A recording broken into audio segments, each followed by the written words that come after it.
Another Round, or Druk, is the latest film from writer-director Thomas Vinterberg and is co-written by Tobias Lindholm. It stars four men by the names of Mads Mikkelsen, Thomas Bo Larsen, Lars Ranth, and Magnus Malong, who play four best friends who are all high school teachers working at the same school. One night during one of their birthdays, they discussed the theory of a psychiatrist that having a blood alcohol level of 0.05 will make you more confident and relaxed. The four of them decide to test this as a social experiment since they are all very bored with their mundane lives. Especially Mads' character Martin, who is starting to get depressed and lose his capability as a teacher. What follows is what you would call a tragic comedy, my favorite genre of film, because there's nothing I find more entertaining than when a movie has me laughing and then gets my eyes watery. The best way to sum up the greatness of this movie is just how it accomplishes that tone. The first half is straight up hilarious and sees the men becoming more confident in both their familial and professional lives. But as you'd expect, when you have some 40 to 50-year-old males participating in this kind of experiment, it's gonna get to their heads pretty quickly. So yeah, things get really out of hand. This side of the movie is depressing, but realistic. So while the movie initially shows you the best reasons for drinking, it slowly veers into showing you how drinking can really damage your life.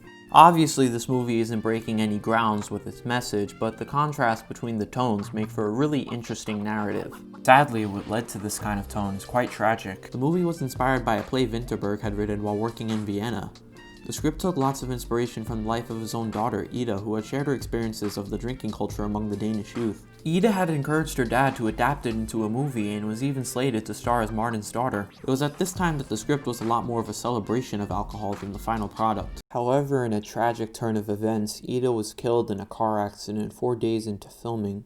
Overcome with this terrible tragedy, Vinterberg began to reconsider the project from her perspective. He said it did not make sense to continue, but it did not make sense not to continue. Then the narrative of the story started to be restructured, with the script focusing less on solely alcohol in order to have a more life-affirming vibe. It started out with the idea with the alcohol, but it was very clear from the beginning that this film was just an excuse to make a film which is a big tribute to life. However, with the help of the four main actors who were constantly making Vinterberg laugh on set, everyone came together during this terrible time to make something both entertaining and beautiful, while also fulfilling the original idea of filming with Ida's friends at her actual school. The resulting film asks an interesting question. Would history have been different with or without more alcohol? This question becomes the thesis for the film's narrative, and the answer to the question is most certainly yes, for better or for worse. What elevates the movie beyond anything besides the great direction, writing, cinematography, and music choices is the amazing chemistry between the four leads. From watching it, you'd pretty much assume that these guys were best friends in real life. While their comedic and dramatic acting are great, it's the drunk acting that really makes you go, wow. In terms of how drunk they are when they teach, we did some small experiments. They keep talking about 0.5, right? And then what happens if it's 1.0 or 1.5 or 2?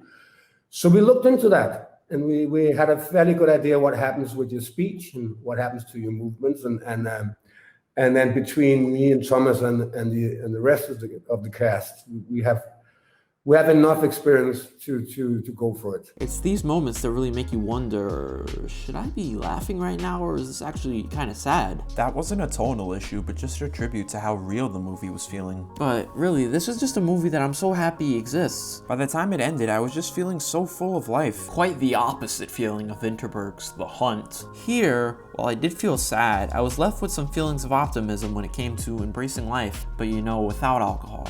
Like I had mentioned, despite the sadness of this movie, it still manages to be life-affirming. I do quickly want to mention, though, the one problem I had with the movie, which was how a major event in the third act was handled. It's very important to the weight of the story, but it felt very abrupt and out of left field. I really felt like the film wasn't building up to that as much as it might have thought it was. Lastly, I must say Mads gives the best performance of the year, and he should totally be nominated for Best Actor. Pretty funny how Mads plays villains in the British-American market and is pretty much the average friendly Joe Schmo in the Danish films he appears in. He also takes part in what is undoubtedly the best ending of the year, and if the movie just ends up not doing it for you, the ending is so good that even if you didn't really like the movie, those last 5 minutes will really win you over. Another Round is available to rent on both Google as well as some independent cinema chains, and I will leave the link to that in the description. It's a hell of a good time, a hell of a sad time, and really filmmaking at its finest, because there were very few movies this year that left me with the feeling that this one did. I'm giving Another Round an 8.5 out of 10. Thank you so much for watching. I hope you all check out Another Round and let me know your thoughts, opinions, and recommendations in the comments. Also be sure to leave a like and subscribe, turn on your notifications for more videos. Let's just get drunk.